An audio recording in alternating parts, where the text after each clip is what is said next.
कृष्ण की जो बुआ हैं पैर पकड़ लिए और निवेदन करने लगे, स्तुति करने लगी।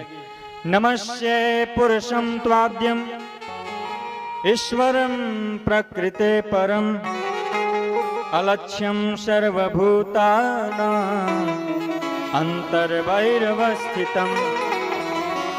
नमस्ये पुरुषं त्वाद्यम, आप पुरुषों में सर्वश्रेष्ठ हैं, इसलिए हम आपको नमस्कार करते हैं। इतना ही नहीं, ईश्वरे प्रकृते परम, ये जो प्रकृति है आपके अधीन है, आपके द्वारा ही चलती है। अलक्ष्यम सर्वभूतानाम अंतर बहिर्वस्थितम, आप अंदर भी हैं बाहर भी हैं, सबके हृदय में विराजमान हैं। हम आपको बारंबार प्रणाम करते हैं। इस प्रकार से निवेदन करने लगे।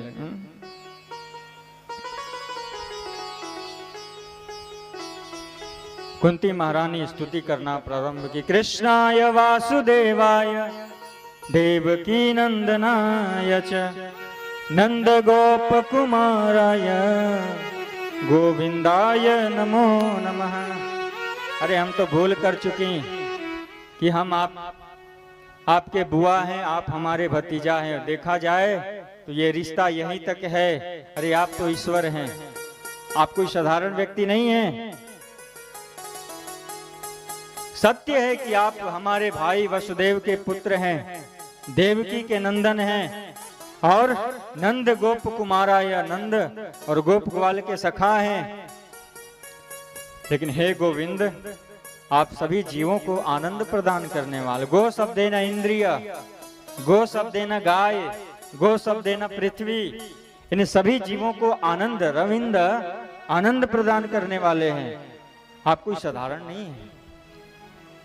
गोविंदाय नमो नमः। इसलिए हे कृष्ण, हम बारंबार आपको नमस्कार करते हैं। इस प्रकार से स्तुति करते करते अंतिम में क्या कहती है? कृष्ण कहने लगे, बस बस बुआ, बहुत बड़ाई हो गया, अब मुझे तो जाने दो द्वारिका। द्वारिका गए बहुत दिन हो गए, चलना चाहिए।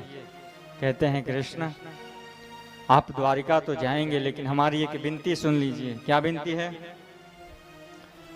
विपदः सन्तु न शश्वत तत्र तत्र जगत गुरु भवतो दर्शनम यत् स्यात् पुनर्भव दर्शनम। मान लीजिए इस एकवनिया धाम में भगवान प्रकट हो जाएं या देवी मां प्रकट हो जाएं, तो आप लोग क्या मांगेंगे? कि हमारे बच्चे का नौकरी लग जाए, परिवार में सब सुखी रहे, धन धान्य से घर भरा रहे, आनंद के साथ हम लोग रहें, यही मांगेंगे ना? यदि भगवान आपके सामने आ जाए और कहने लगे कि मैं बहुत प्रसन्न हूं, आप लोग कथा सुन रहे हैं, वर मांगो, तो यही सब मांगेंगे ना? लेकिन धन्य है कुंती मैया, क्या कहती हैं? विपदः सन्तु न शश्वत। कृष्ण, प्रसन्न होकर के यदि आप मुझे कुछ देना ही चाहते हो ना, तो एक ही काम करो, विपदः यानी विपत्ति, जीवन भर हमें दुख देना। ऐसा कुछ करना कि हम जीवन भर दुखी रहें। कृष्ण सोचने लगे कि ये संसार वाले क्या क्या नहीं मांग लेते। मैया पागल हो गई हो क्या? बुआ क्या हो गया है? ये विपत्ति क्यों मांग रही हो? साधारण व्यक्ति भी अगरबत्ती दिखा करके सुख संपत्ति मांगता है, और आप विपत्ति मांग रही हो, क्यों? तब कहते हैं भवतो दर्शनम। हे कृष्ण, सुना है कि लोग दुख में ही आपको याद करते हैं, सुख में तो भूल जाते हैं। दुख में सुमिरन सब करे, सुख में करे न कोई। सुख में सुमिरन सब करे, तो दुख काहे को होए। है ना? जब हमारे ऊपर विपत्ति आता है तभी हमें भगवान याद आते हैं।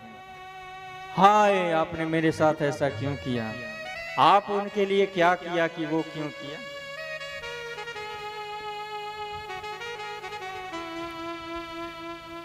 लेकिन धन्य है कुंती मैया जो कहती हैं कि मुझे विपत्ति दो।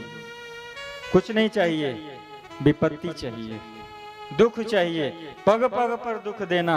यदि दुख रहेगा तो आप बारंबार आएंगे और हमें दर्शन देंगे। दुख में ही लोग भगवान को याद करते हैं ना।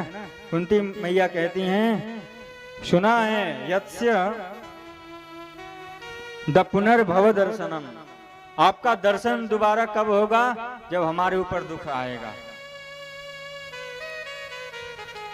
द्रौपदी के ऊपर जब दुख आया था तो सबके पास गए थे।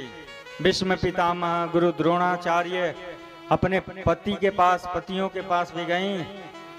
युधिष्ठिर जो कि धर्म के राजा हैं, धृतराष्ट्र, सबके पास गए, लेकिन कोई द्रौपदी की सुरक्षा नहीं किया, रक्षा नहीं। लेकिन तब याद आया कि कृष्ण कहते कभी मुझे बुलाना, हम तुरंत चले आएंगे, दौड़ते हुए आएंगे।